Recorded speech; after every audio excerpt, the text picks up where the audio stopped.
stops in Tel Aviv, there's a different one that goes south to Okay, so start a new mimer, a Purim mimer. You can see it's Purim Tafshin Mem Daled. 40 years ago this Purim.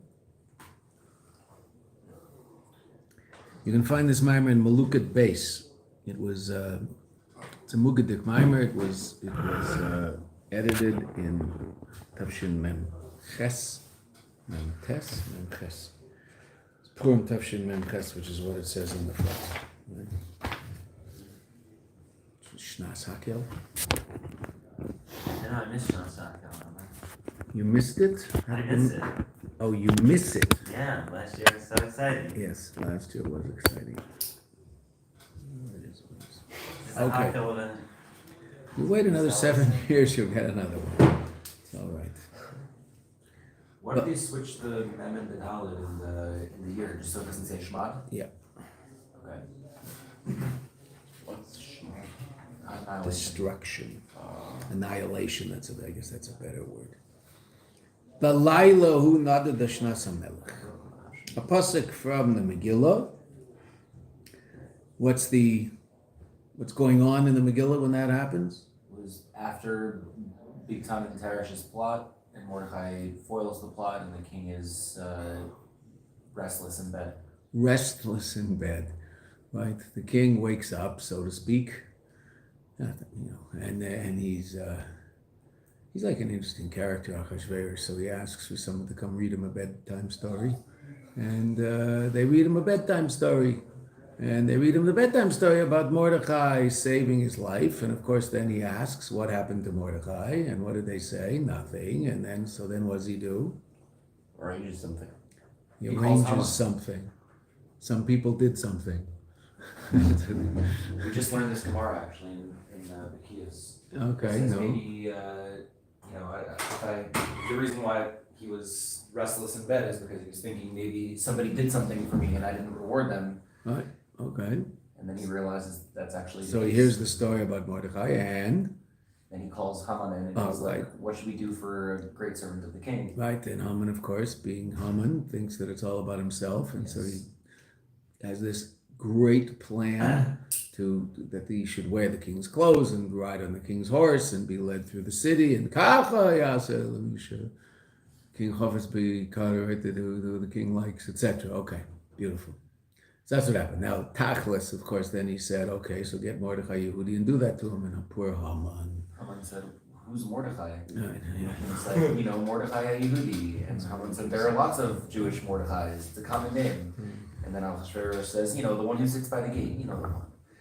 And Haman says, oh, that Mordechai, he'd be fine with just a city where he can collect taxes or a river. And King Achashverosh says, yes, that too, but...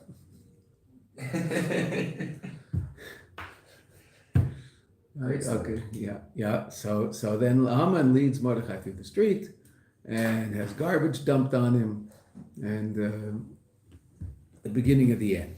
Okay, so now, but that pasuk, we're going to see there's a minhag that pasuk is read out loud, meaning everything's read out loud, obviously, but more loud. There's an emphasis on that pasuk by the Baal Koder, and he goes.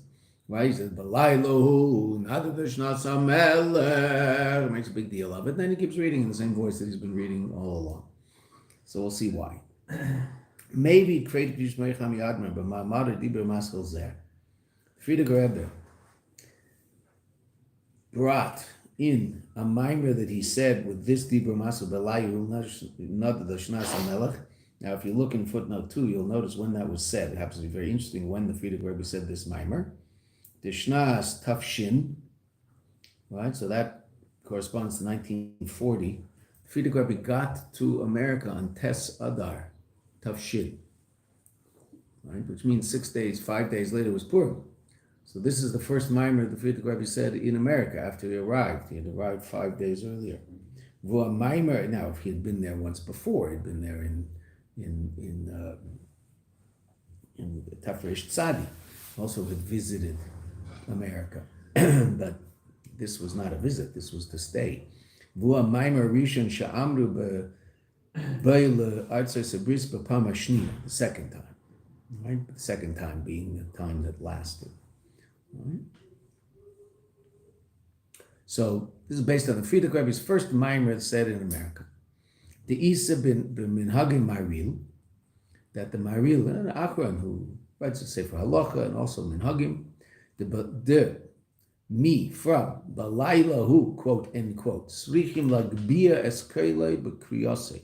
It's to lift up his voice in the reading. In other words, the Baal Kara says this more loudly. Why? Levishazew ikar nes. Because this is the essential nace of the whole story of Purim. Now that the Rebbe is obviously going to ask about, that's interesting. Why, of all things, there are all sorts of other things that happened in Purim. The mi Belaila who has cholos teikfel shel nes, the Gemara says. Umedayik bezeh. The Frierdiker Rebbe asks, literally he's careful about it, meaning he looks into it. The Luchura at first glance, Ikar nes hu bakashas Esther b'tachnun leah kinim karnu anivami. You think that the Ikar nes is when Esther confronts the king and asks that the Jewish people be saved, and indeed he says that they can defend themselves, etc., etc. So you think that would be sort of the climax of the whole story and the Ikar nes of the whole story, and the very fact that the king was willing to see Esther, etc. That's also rather miraculous. Rabbi mentions all of the preparations that she did before this, including fasting. Lech Knesses Kol Yehudim, but Seimu Alai, that everybody should fast. When was this fast? No. Over 3 days. No? Right, yeah. When, we fast Yud Gimel, but when did they fast? 3 days. What were those 3 days?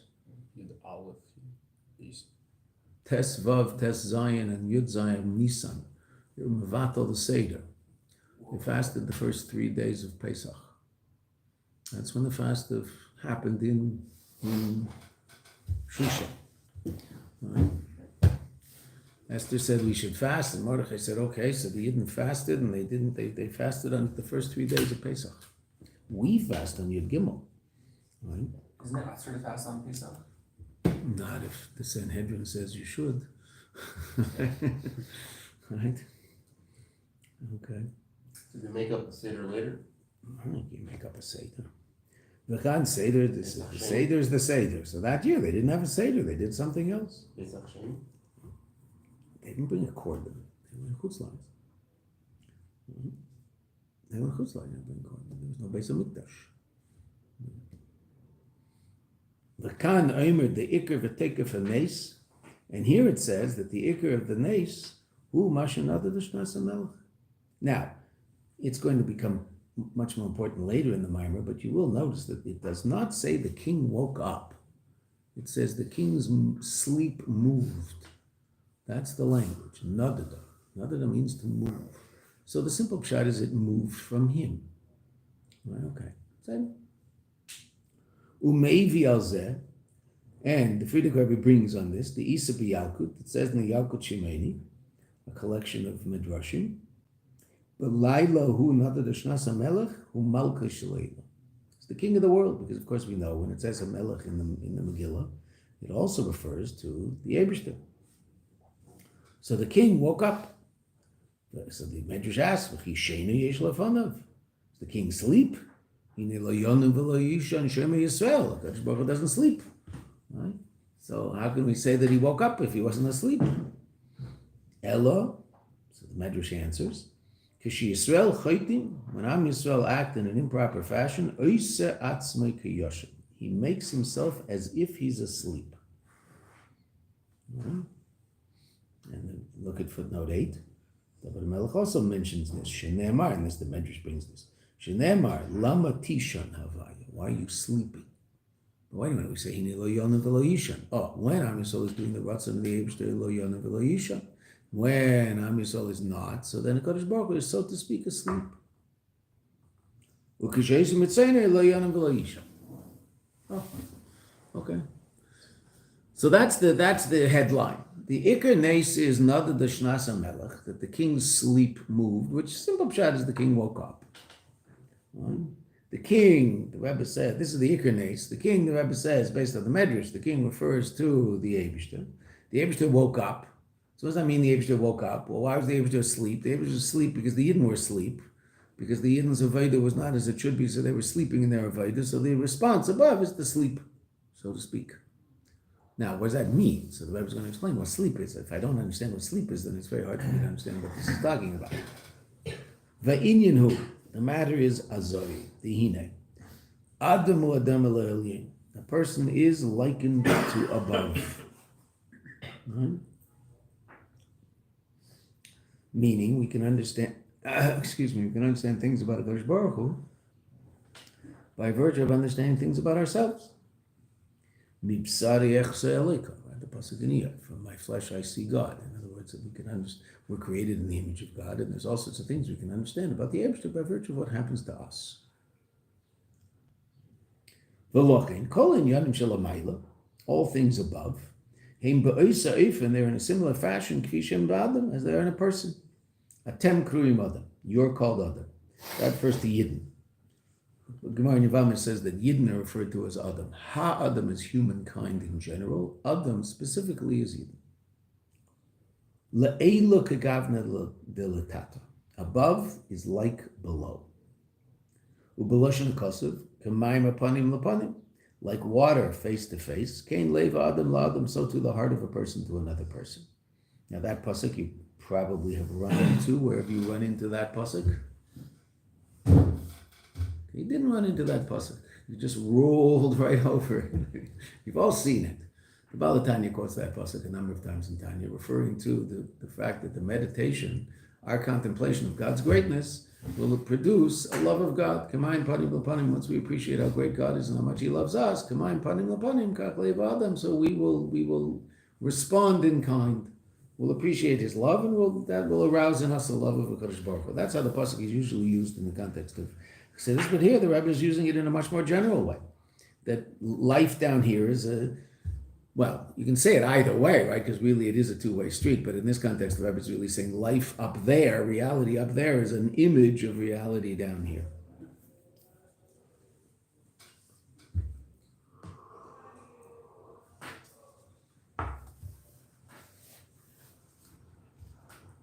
V'lochein, therefore, Rebbe says, Kasher Yisrael him b'matzav shel sheina. When Am Yisrael is in a situation of sleep, what does that mean? Hainu she'inyonim de Torah and mitzvahs. That the matters of Torah and mitzvahs, shal yedei zehem adam eloyim, this is what likens us to above and connects us to above. Heim etzlam b'matzav shel sheina. We're sleeping. We're not particularly full of energy and vitality in our performance of mitzvahs. We're sleeping through it. Sounds like Shavuos all over again. Say that, but then what we'll see, what the Shavuos is definitely relevant to this because the Yidden wanted to sleep. Right? We'll see why. We'll see why. This Sikha will understand very, very clearly why the Yidden wanted to sleep then. No question. But this Matzav of Sheina is low. In Shavuos, the Matzav of Sheina is high. I mean, that was their Havamina. Al Yedei Zeh Nasa Sheina Kaviyochel Gam B'Malkul Shalaylam. By virtue of us sleeping down here, that we're sleeping through life and through our Avodah, so that brings about sleep, so to speak, also in the King of the world. Ukemesha Kosev, like it says. This is all the headline. I was going to explain all this. This is all just the basic details that we have to understand. We don't understand them yet. We understand there is an equation. How the equation works, why the equation is the way it is, don't know. And the panimis of the equation, we also don't know, but we understand the equation. Commercial cause of Ani Yeshena, right? The famous pasuk Ani Yeshena Li Bi Er. I'm asleep, but my heart is awake. Right? So what do Chazal say? The Zayar, the Isa B'Zayar, B'Galusa. I'm sleeping in Golus. Now the Rebbe is not emphasizing the rest of the pasuk. The Li Bi Er, my heart is awake. It's a beautiful remez because there's a machlokes whether or not in Golus how many mitzvahs we keep, whether we keep 270 or 271 mitzvahs. But air is gematria 270. Ani yeshena b'Golus, v'li bi air, but I still have 270 mitzvahs to keep me awake, keep me alive. Right? Because obviously we don't do 613 mitzvahs in Golus. There's all sorts of mitzvahs relevant to Beis HaMikdash, relevant to Yisrael, Korbanos. And the Rebbe's not. That's not what the Rebbe's interested in right now. The Rebbe's simply interested in the idea of Golus and Shena being one and the same. Golus is a state of Shena. Why? Well, we don't know what Shena is, so we can't figure out what Golus is, but we will. Shemitzad Hashena de Yisrael b'zman Golus, as a result of the sleep of Am Yisrael in the time of Golus, when we're asleep relative to our Avodah. Now, this is very interesting because you would think that it's really our sleep that produced the Golus, right? Okay, so there's also truth to that, but that's not where the Rebbe is going, because in Purim, we're not talking about the creation of Golus, we're talking about a situation in Golus, right? Purim isn't how we got to Golus. Purim is a time of Golus. At the end of a relatively short Golus, right? It wasn't a long time, it was only 70 years that Golus. But if you're alive during it, I guess it's a long time. In terms of our sleep in Golus, so the Abishai says people sleep. Again, you would definitely say, it's perfectly reasonable to say that the whole reason for the reality of Golus is that we were asleep in our Veda, therefore there's a response, and the response is, okay, you want to be asleep, so I'll be asleep, and that's called Golus. Okay. But again, that's not where the Rebbe is going here. Here the Rebbe just wants to explain that Golus is a state of sleep, which we don't understand why, because we don't understand what sleep is yet, right? But Golus and sleep have something to do with each other. V'zeu shebalailu. Now, so what's Teikva Shel Nes? Now we can understand. Again, we still fully understand. We just have the headline. V'zeu shebalailu nada d'shnas hamelech. And that's why in that pasuk, Belailu nada d'shnas hamelech hu Teikva Shel Nes. That's the greatest nes. Why? What state should we be in? Shena. We're in Golus. King should be asleep. And what's the incredible nes? The king woke up. Right, simple pshat. I'll be the king being the Eibishter. Right? Now, again, without understanding how that works and what the panemius of it all is, right? Of course, we're going to understand that. That's what Chassidus does, is explain those sort of things. Okay, but the equation is that the nace is that even though, so to speak, the Eibishter should be asleep, he woke up. Wasn't waking up? It's Golus. He's supposed to be asleep. We're asleep and he's asleep. No, we're awake, we're asleep, and he's awake. That's the nace. Okay, let's see. Based on the normal, natural way of things, Zmana Golus is Zman Shel Sheina L'mayla. Golus is a time of sleep above. V'zeu, and that's why Belaila hu, and that night, Golus, it's like the Rabbi Shab explains the Firkashas, Manishtana Laila Zem Mikola Lailas. How is this Golus different than any other Golus? Right? Explains all four kashas based on that question. Right? Nada d'shnas hamelech, malchus shaleilam, u'toik v'shanes. That's why the king getting up is an incredible miracle, because the king should theoretically be asleep, so to speak. V'zeu gam diuk haloshen, and this is also a careful reading of the words. Nada d'shnas hamelech. Now we're going to have a different, more pneumistic reading later, but right now we're saying nadada. Why are we saying that the king waking up is referred to as nadada? So the Rebbe explains, nadada shnas hamelech, nadada daika. The lashon nadada shnas hamelech, this language, shashena nadada mi hamelech, that the sleep moved from the king. Why that language? Murder, that instructs that it was fitted that sleep should be by the king. Because the word nadad, or nad, is to move away from your normal place. Oh, so the sleep moved from where it should be. Oh, exactly, that's the miracle. He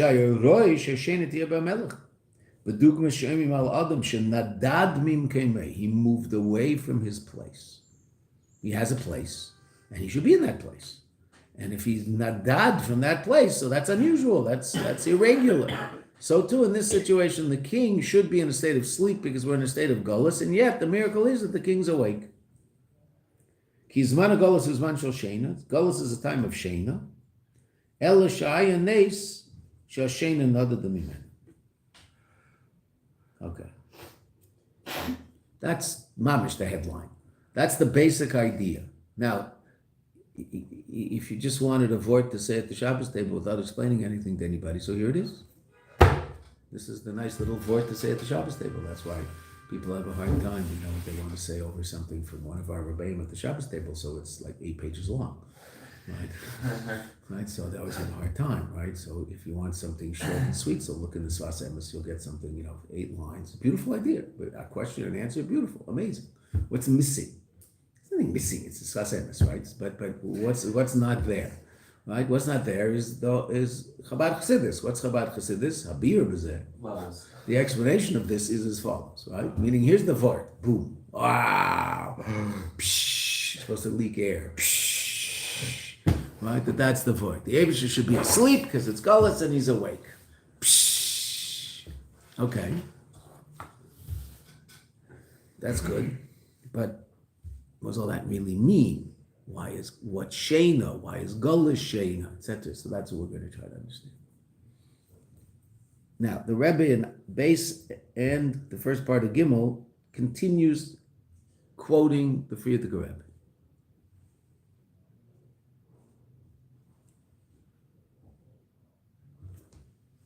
I am sorry for burying my soul here, but these things are showing up on my screen. And the last one said sleep state, and it was a whole paragraph on the nature of sleep. I guess my phone is listening to the Chassidus and getting excited and Probably Try to explain it for us. unbelievable. He's pilus sicklis. Here it is, right here. exactly. If the phone starts shaking, then we're really in trouble.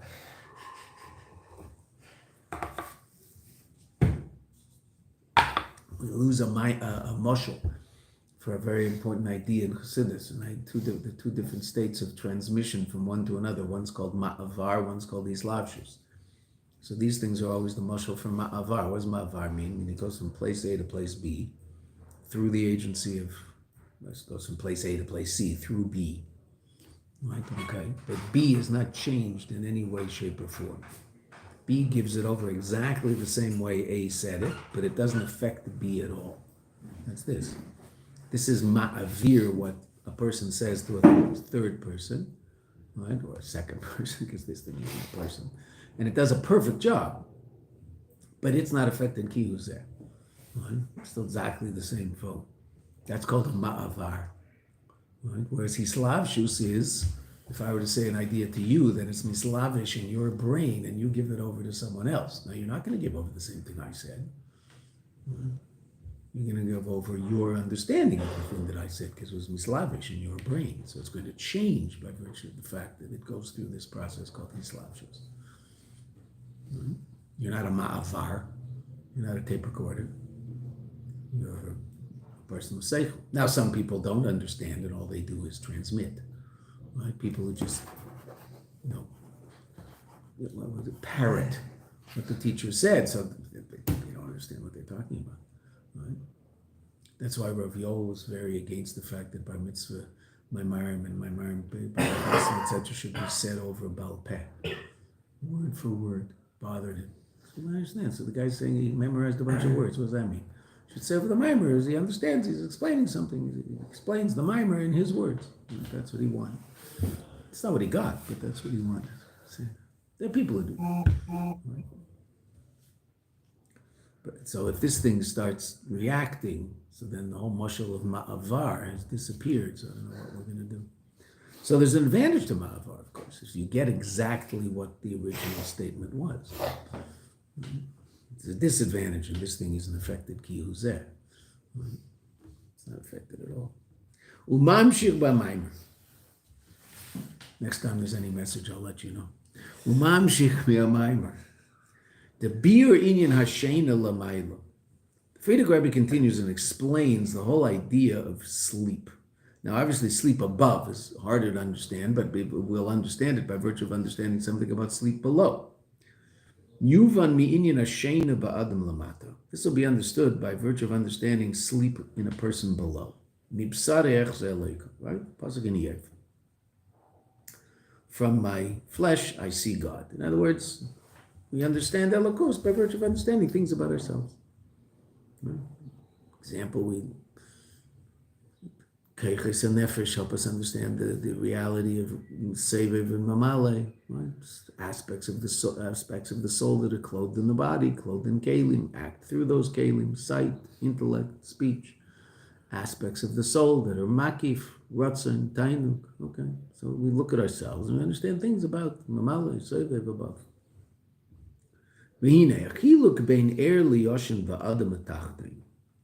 What's the difference between someone who's awake and someone who's asleep?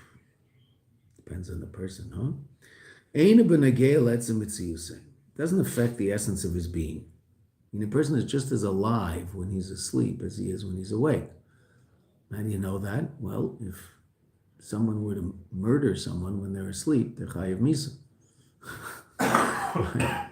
He killed the person. No, he wasn't doing anything. He was just laying there. I didn't kill him. Yes, he did. He was alive. He was as alive as he was 5 hours before. Right? No difference. Okay, so mitzad etzem mitzius, so he's the same.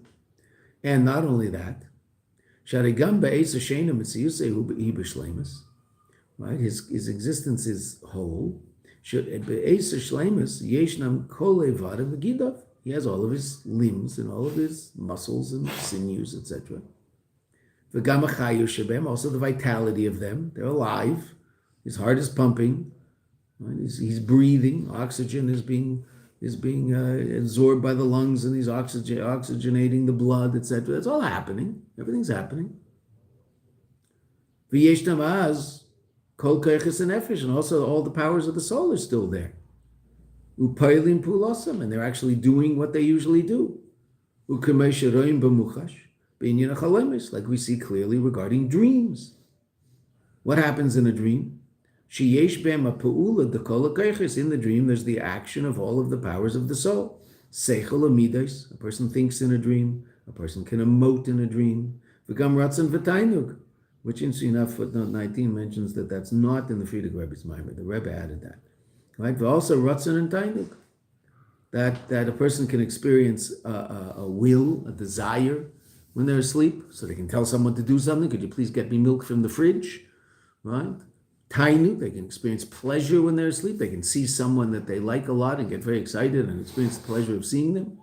Okay, it all happens when you're asleep. It's called a dream. The Rebbe has to explain the difference between a dream and an awakened state, because at this point we would say there's no difference between being awake and being asleep.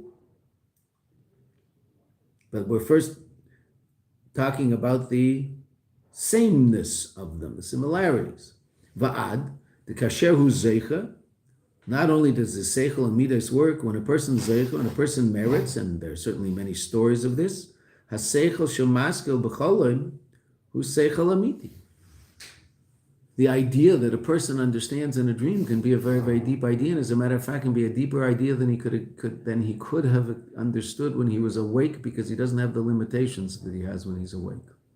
And that's why certain tzaddikim would contemplate ideas very powerfully before they went to sleep, in the hope that when they were asleep in a dream, they would come to a deeper understanding of the idea.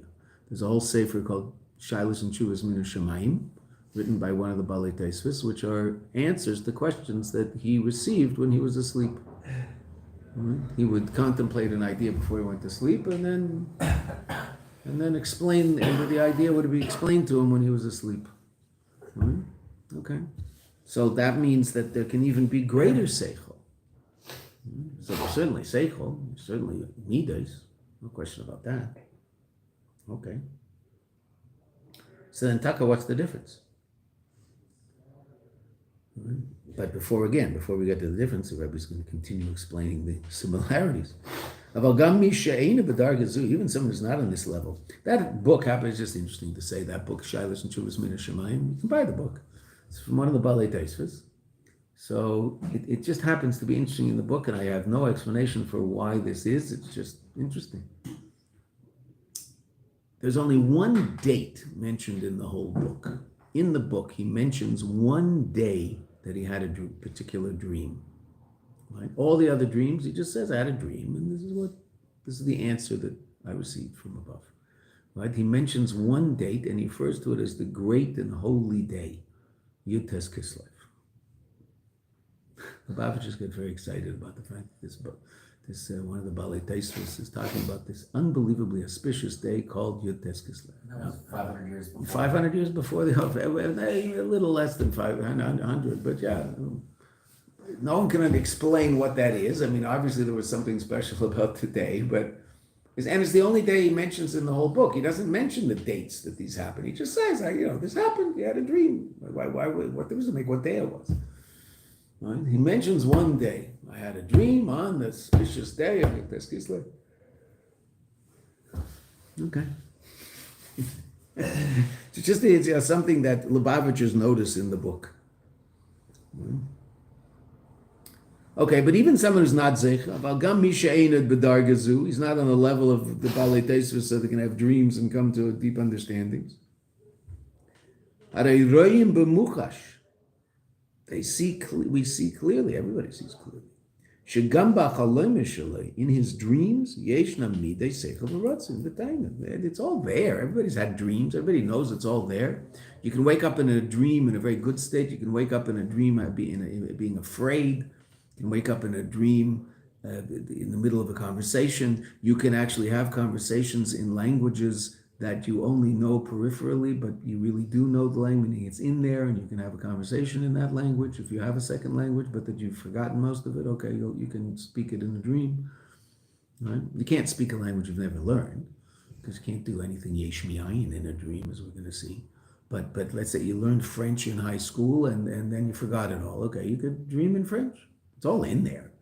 You've got all this information in there, right? You just can't remember it. Okay, but in that bizarre dream state, you could have a conversation in French. You could wake up and be like, well, I was just speaking French. I can't speak French. Well, I mean, yes, you can. You just can't. Right?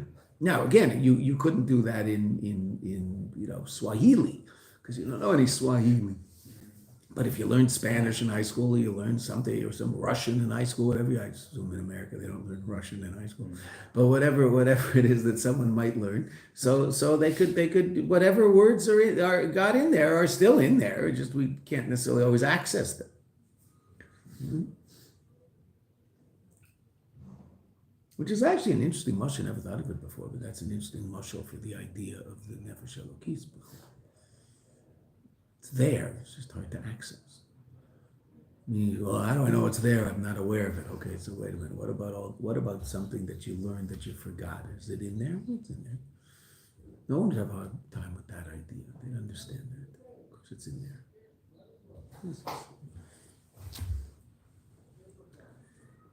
Might help people understand the fact that they have a nefesh. Okay. Now, the Rebbe is going to also talk about dreams in terms of what you can understand. Right?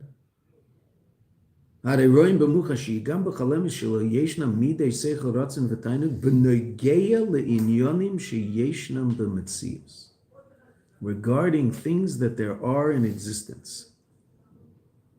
In other words, what can you dream about? You can only dream about things that you've experienced in some way in awakened state. Now, you could put them together in a bizarre way. Right? So you could dream about purple elephants spinning around and singing happy birthday. Okay. Fine, no problem. Why? Well, because purple exists, elephant exists, spinning exists, birthdays exist. But you couldn't dream about something that you've never experienced in any way, shape, or form. Right? Because it's just not in your head. Okay, so that means you couldn't dream about something that can't happen. Now, this is really interesting, because the mashal that Chazal bring for this is a mashal that I think probably we would say is no longer relevant to us, which is an annoying thing to say. But okay, let's see what the example is. Matters that are impossible. Nimnaot. They can't possibly be. And what's the example that Chazal always bring? Getting an elephant through the eye of a needle. Okay, so now that can't happen. Well, it can with computer graphics now. Right? But you and I can all imagine the computer graphics of the elephant going in, and there's a big elephant over here, and there's a big elephant over here, and he's this big in the middle. We can imagine we can imagine that image, right? Because computer graphics can make that image. So you and I could dream about that theoretically, even though someone 400 years ago couldn't dream about it. Now, how we got it on a computer, I don't know. That's an interesting question. So someone must have thought about it to put it on a computer, but okay, I don't know. Right? But computer graphics allows us to imagine all sorts of things that we would never have imagined before computer graphics allowed us. Meaning, the whatever, okay. The pictures that they generate of what's going on up there with stars and galaxies and all that. So how would you possibly imagine what that looked like before those pictures were generated by the camera and the computer? Because that's not what you see isn't exactly what the camera clicked, so to speak. The computer does a lot of work to it. Okay, so now that computer, I don't know how this works, but that computer is based on all sorts of what they call logarithms, right? All sorts of things that, okay, fine. So I don't know how that works. I have no clue. I'm not of that generation, and I'm certainly not going to spend my time trying to figure it out, right? If I was in your generation, I would assume that I would have a much greater understanding of all these things. But we get our kids to fix our stuff when it doesn't work. My phone isn't working. Can you? They never studied it, but it's something generational. They just go, well, you just press here and press here and press here, and look, go on settings, and then here, here's your phone back. They all know how to do it. Okay, so a dream is a state where I can experience all sorts of things in a very interesting way. But at this point, I haven't separated the dream from awakened state, because I also in the dream, I can't create yesh me'ayin in a dream, right? Just like I can't create yesh me'ayin in my thought. Right? The pasuk says, and we've talked about this, my thoughts aren't your thoughts. Okay, so what does the Kadosh Baruch Hu mean? So Chassidus explains, the pasuk in Yeshiva that we say at the Haftarah and fast days, right? So Chassidus explains what's the difference between the Kadosh Baruch Hu's machshava and our machshava. So now, if I don't know anything and I don't say anything, well, Kadosh Baruch Hu is infinite and we're finite. Okay, fine, that's true, but what's the real difference? You and I cannot think about anything that we haven't experienced outside of ourselves. And just like we were saying about dreams, right? Okay. Why? Well, because it's not part of my reality, so I can't possibly think about it. Again, I can think about purple elephants spinning around and singing happy birthday because all the variables are part of my reality. I'm just putting them together in an unusual way. And that's called Dr. Seuss. Okay, so he had a great imagination and put the things together, but he didn't create anything yesh me'ayin. A zanz isn't yesh me'ayin if you need a zanz to open your cans. I guess he's called a zanz. There must be a zanz, okay, a zanz to open your cans, right? So the gold teeth and the one eye and whatever the zanz looks like, I don't remember, right? So all of those things exist. He just puts them together in a very creative way, and he does. Very creative, right? I don't know. Was he a big anti-Semite? I don't know. I once heard this. I don't know. Yeah, he was an anti-Semite. Okay, so he should rot in hell. Okay, fine. So. But he was very creative, so there's probably a bunch of creative people down there in hell with the rest of them. Roald Dahl. What? Roald Dahl.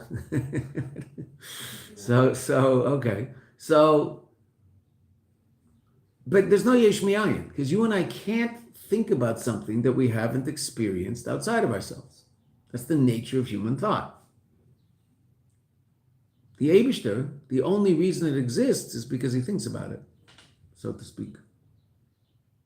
The source of the existence of the thing is the Eibishter's thought. It has no existence outside of his thought. You and I, we can only think about something that exists outside of our thought. The Eibishter, there is nothing that exists outside of his thought. It only exists because of his thought. So they are polar opposites are thought in the Abishter's thought. Okay, so the same is true with our dreams. We can only dream about things that could theoretically happen.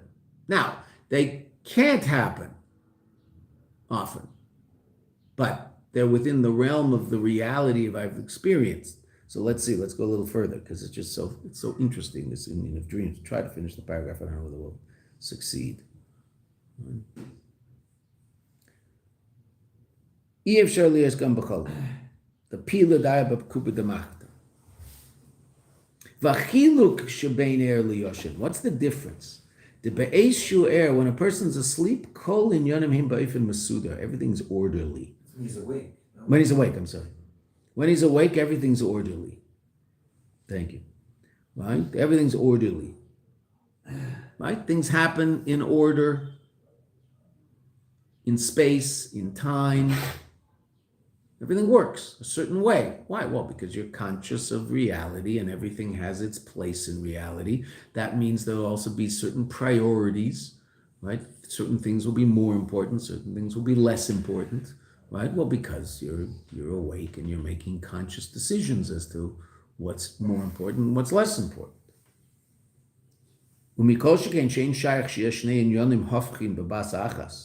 Obviously, therefore, two opposite things can't be together. In one joining, not even in one continuum. I mean, obviously they can't be at the same time, but they also can't be in one continuum. Okay, what's an example? Well, we'll just bring the dream first. In a dream, you could open that door and walk into Fifth Avenue. No problem. Why? Because things aren't in order. In space, time. Now, you can't walk into something you've never experienced. You could walk into Mars because you've probably got some conception of Mars in your head, right? Okay, right or wrong, I have no idea, right? You could even see an angel in your dream, but who says it looks like an angel, right? You've just heard about angels, and you might make the angel look like, we'll make the angel look like something I would imagine an angel look like, and that will be someone who has only experienced physical reality, so I'll turn the angel into something that has some physical expression. Do angels look like that? I would assume not, right? But I'll turn it into that, because I can't do anything else, because I can only imagine physical reality. I don't know what metaphysical reality looks like, so I couldn't possibly paint a picture of it in my head. So I'll always turn it into something physical. Okay, fine.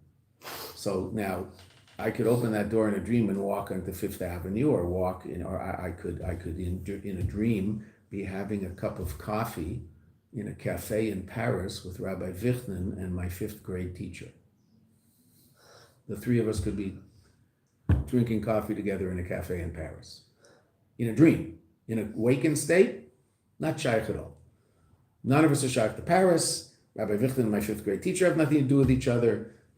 Probably no one likes coffee. I mean, also, right, the whole thing is just completely upside down. But in a dream, that's perfectly normal, because a dream doesn't have to be orderly. Not in time, not in space.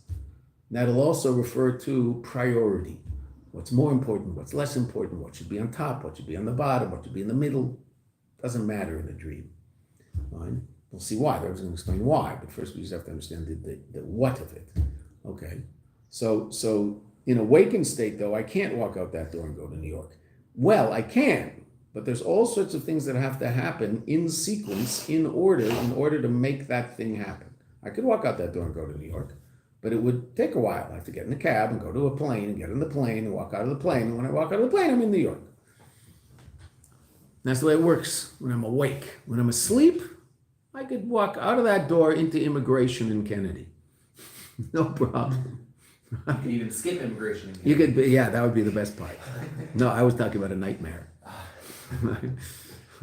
Immigration in America, the last third world country left on earth. Right? It's unbelievable. When everything's orderly, nikar az, it's recognized, and the difference between the and the relative importance of one thing over another. If God be one, what is there to debate?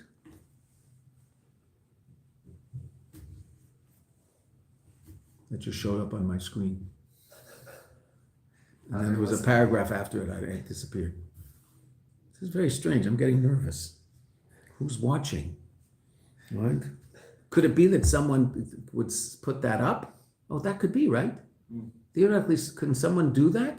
Who's watching, put stuff up? Probably. Yeah. Comment? I don't know how you There is a person watching the whole time. Hello, how are you? on a live stream. What is this? Like a bacterium trying to understand the moon without and then something. Look at the view after. What's up? They like it, whoever it is, they like it. They're going like this. Okay. I think you're the coolest guy on earth. I don't know who you are, what you are, but it's amazing all these things showing up on the screen here. If this keeps happening, I might get religious. Let's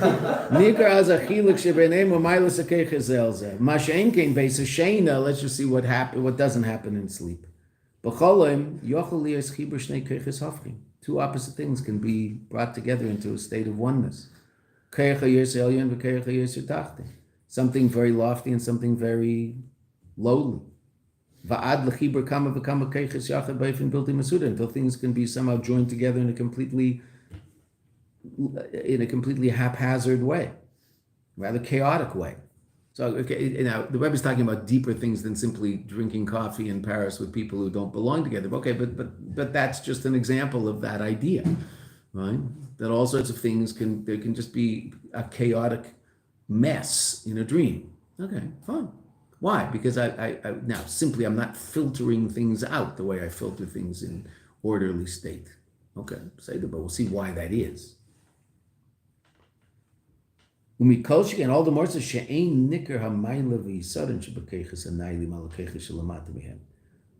in dreams, it's very hard to prioritize. A person can be completely focused in a dream on something that has absolutely no importance whatsoever. Right? You can find yourself like stuck in this place in a dream, and you can't get out of it, but it's completely irrelevant. What's happening has no value whatsoever, but you're stuck there, and you can't get out of it. And you're thinking about it, and you're talking about it, and you're doing it. No. Okay.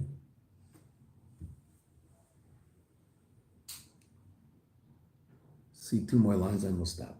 This can be understood above.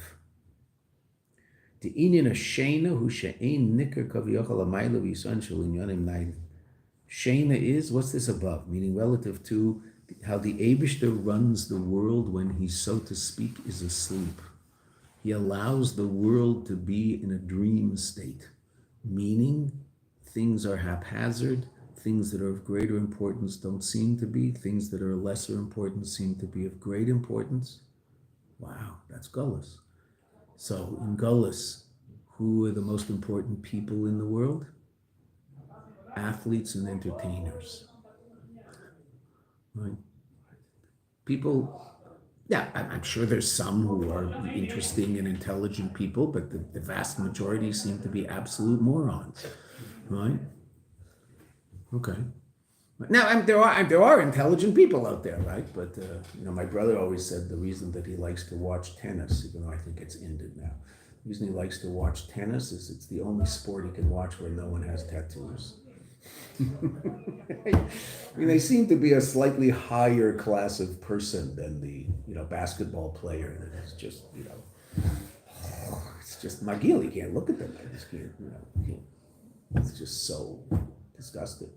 Okay, fine. So, right.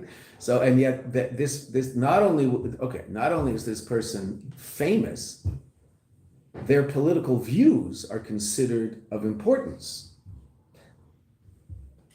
What has this person got to say about politics? All they know how to do is put a little ball in a hoop, which they're very good at, and doing it in a way that's transcendent of what I can do in my own life. So that transcendence is very, very captivating. There's no doubt about it. I'm assuming that's what captivates people about sports: the transcendence of this person relative to what I can do. Like, I remember, in the old days, so it used to be that every appliance store would have a television in the window facing the street, right? They don't do it anymore because no one would look because everybody's looking at their own screen, right? But now just on American Airlines, I noticed I flew 2 American Airlines planes in the last couple of months, and both of them, neither of them, had a screen. They have a place to put your phone because everybody brings their own screen now. That's interesting. No screen.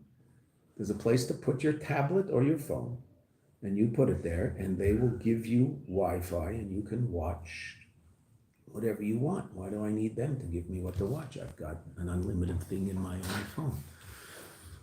Not screen in the back of the chair. They were both new planes, and neither of them had a screen. Old planes didn't have screens. Cheap planes don't have screens, right? When you fly, a cheapo airline, you won't get a screen. So now on a nice new first class on American Airlines from Miami to New York, no screen, just a place to put your tablet. How are you supposed to have the little icon of the plane flying over the globe? Right. I just like to watch the map, right? Yeah, So right. they do have the map up on a main screen. Okay, good. They have a screen. At least they have that. I just like the map. I put the map on and I go to sleep and I wake up and I see, where are we? We're over Czechoslovakia. Good. That's exactly what I do. I love knowing where I am. I Altitude, love it. how fast the plane is going. Unfortunately, I'm on YouTube here, so pilots do. I'm going to be recorded what I'm about to say. But I do remember the first time I did this, flying to Australia. So the cheapest way always used to be to fly. You can't do it anymore. Fly from here to Turkey, and then Turkey onward to wherever you're going. Turkish Airlines is a great airline. It's also, you get great prices from Turkey. So I was flying. Now Turkey also could fly over places that airlines from here couldn't fly over. Right? So we were once flying over Iran on our way from Turkey to Singapore.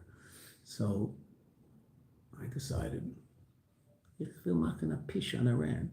So I went into the matter. So that was, because I knew where I was, and if I didn't know where I was, I wouldn't be able to do that. I had such a good time. Right? I said, I'm going to go tell Iran what I think. Right? So, and I was awake. I was awake. Right? So, in a dream, you could actually fly above and do that, right? But not in an awakened state. You have to be on a plane, right? So the Rebbe is about to say, we're going to stop here. The Rebbe is about to say that therefore the things that are the loftiest might be the lowest, things that are the lowest might be the loftiest. That means the people who are looked up to in society are people who are not necessarily worthy of that, and the people who are given very little credit for anything. So obviously the Rebbe is going to talk about Yidden and non-Yidden, but also just within the context of the general world. The people working, on cutting edge, biomed stuff that, they're working on 3D printing of a cornea so people are going to be able to see, okay? They're doing amazing things. The people who are working on DNA engineering, so they'll be able to, now there's some people who are going to work on that to create monsters, but there's people who are working on that to do, those people will be in the newspaper. But the people who are doing that to help cure certain genetic types of disease they're going to save hundreds of thousands of lives, these people. It's just unbelievable, the thing, and they're getting close to certain things. I mean, the BRCA gene is a gene that causes breast cancer. So there's 2 genes. There's a Jewish gene and a non-Jewish gene. So and it affects a lot of women and is a great killer in the world. And they're getting close to trying to figure out how to manipulate the gene so it won't cause the cancer. Right now, when they do that, they're going to save millions of lives. Millions. These people, no one knows who they are. They probably have a hard time getting funding. Right? Now, if they would just take a little bit of some basketball player's salary for 1 year, they could fund all of the research, right? But that's gullus. That's sleep. Everything's upside down. Everything's wrong. Nothing makes sense. The people who should be in charge aren't in charge, and the people who are in charge shouldn't be in charge. That's gullus. Everything's upside down. That's a sleep state. That's a dream state. That's what I could explain even greater. And we're also going to explain why that is. Why it is in sleep that we experience reality the way we do. Okay. We'll see that tomorrow.